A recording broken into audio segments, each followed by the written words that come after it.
माँ के गर्भ से पैदा हुई दो संतान, मान लीजिए आइडेंटिकल ट्विंस भी हैं, तब भी उनके संचित कर्म तो अलग होंगे। आत्मा में चेंज और कंटिन्यूटी होता है। आत्मा शरीर को चेंज करती है और फिर कंटिन्यू करती है, लेकिन जब ट्विन्स पैदा होते हैं, एक ही समय पर पैदा हुए हैं, एक ही माँ से वो पैदा हुए हैं, या फिर एक ही हॉस्पिटल में कई सारे बच्चे एक ही समय पर पैदा होते हैं, क्या उनकी जन्म कुंडली, आने वाला समय, भाग्य सिमिलर होगा? अगर वो एग्जैक्टली एक ही टाइम पर माँ के गर्भ से बाहर आते हैं तो, और ऐसा होता ही नहीं। एक बच्चा जो बड़ा है वो नीचे है, जो छोटा है वो ऊपर आएगा। हाँ। 1 मिनट का डिफरेंस से देशकाल बदल जाएगा। 3 मिनट 40 सेकंड के डिफरेंस से नमांश और बाकी कुंडलियों पे असर पड़ जाएगा। ज्योतिष की जो गणना है ये बहुत बारीक, क्यों बारीक है? क्योंकि ये मूवमेंट्स ऑफ प्लेनेट पर डिपेंड कर रही है।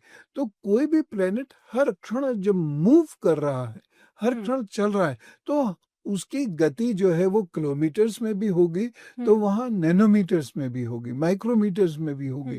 तो हम उसको नोट करते हैं। इतनी बारीक कैलकुलेशन है। इसीलिए एक एस्ट्रोलॉजिस्ट, चाहे उस पे कितने ही कंप्यूटर्स आ गए, कुछ भी हो गया, लेकिन एक एस्ट्रोलॉजर को टाइम लगता है प्रश्नों के उत्तर देने में, एकदम से नहीं होता।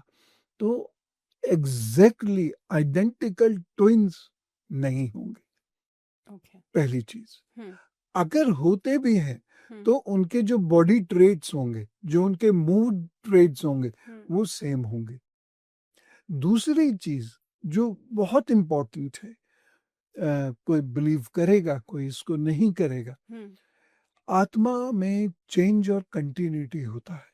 आत्मा शरीर को चेंज करती है और फिर कंटिन्यू करती है, लेकिन आत्मा कंटिन्यू है। तो आत्मा की स्मृतियों में जो चीज है, जिसके बारे में जुम ने कहा था, और उसके बाद में बहुत ज्यादा रिसर्च उस पर हुई, फ्रॉइड ने मना किया था, लेकिन उसके स्टूडेंट उस पर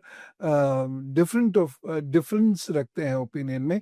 तो वो जो जिस बात को कह रहे हैं, तो आत्मा शरीर बदलती है, लेकिन उसमें उसकी जो मेमोरी है, उसकी जो स्मृतियां हैं, वो कंटिन्यू चल रही है। या कार्मिक अकाउंट भी कहा जाता है। कार्मिक अकाउंट, हम उसे कार्मिक अकाउंट हाँ। बोलते हैं। हम बोलते हैं उसके कर्म संचित, हम उसको संचित कह रहे हैं कि वो संचित साथ आते हैं।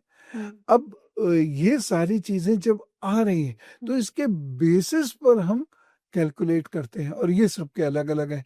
तो एक माँ के गर्भ से पैदा हुई दो संतान, मान लीजिए आइडेंटिकल ट्विंस भी हैं, तब भी उनके संचित कर्म तो अलग होंगे। संचित कर्म एक से नहीं हो सकते। अरे जब छोटी सी स्किन दो लोगों की एक सी नहीं हो सकती, तो संचित कर्म जो एक लंबा जीवन है, वो एक से कैसे हो सकते हैं? तो इस बात पर लोग ध्यान नहीं देते। लेकिन जो बहुत सीरियस प्रकार के एस्ट्रोलॉजिस्ट थे, मैं जिनसे मिला बचपन में, तो वो लोग ये देखते थे कि तुम थे क्या, तुम पहले किस जन्म के थे, तुम्हारे क्या संचित है, और वो कुंडली के माध्यम से ये देखकर उसके बाद फिर आगे बढ़ते थे, क्योंकि उसका सीधा सीधा असर पड़ता है।